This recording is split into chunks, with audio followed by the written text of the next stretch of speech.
ভারতের মুম্বাইয়ের রাস্তায় সাধারণ মানুষের সঙ্গে ইফতার তৈরিতে অংশ নিয়ে কটাক্ষের শিকার হয়েছেন বলিউড অভিনেত্রী ডেইজি শাহ। তবে ধর্মীয় বিদ্বেষ ছড়ানোর উদ্দেশ্যে করা সেই মন্তব্যে মোটেও দমে যাননি জয় হোক খ্যাত এই তারকা, উল্টো দিয়েছেন কড়া জবাব।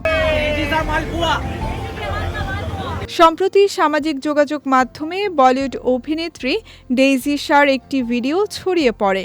সেখানে দেখা যায় রাস্তার পাশে সাধারণ মানুষের সঙ্গে ইফতার তৈরিতে হাত লাগিয়েছেন এই তারকা। তবে এই ভিডিওতে অভিনেত্রীর পুরনো এক ঘটনার প্রসঙ্গ টেনে বিদ্রূপ করেছেন এক নেটিজেন। জানা যায় ২০২৫ সালের দীপাবলিতে আতশবাজি ফোটানোর প্রতিবাদ জানিয়েছিলেন ডেইজি।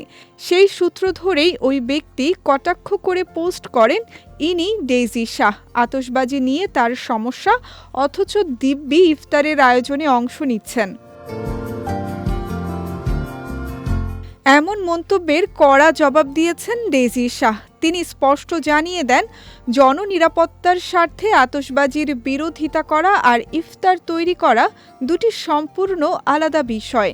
ট্রোল করা সেই নেটিজেনকে উদ্দেশ্য করে এই অভিনেত্রী আরও বলেন, ধর্মের দোহাই দিয়ে ঘৃণা ছড়ানোর এই হীন প্রচেষ্টার জন্য আপনাকে শুভ কামনা, আপনার দ্রুত সুস্থতা কামনা করছি।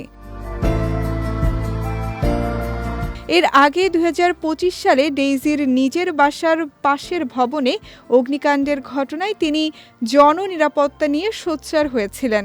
সেই পুরনো প্রতিবাদের সঙ্গে বর্তমান ইফতারি বিতরণের বিষয়টিকে মিলিয়ে উদ্দেশ্য প্রণোদিত মন্তব্য করায় ক্ষোভ প্রকাশ করেন ডেইজি।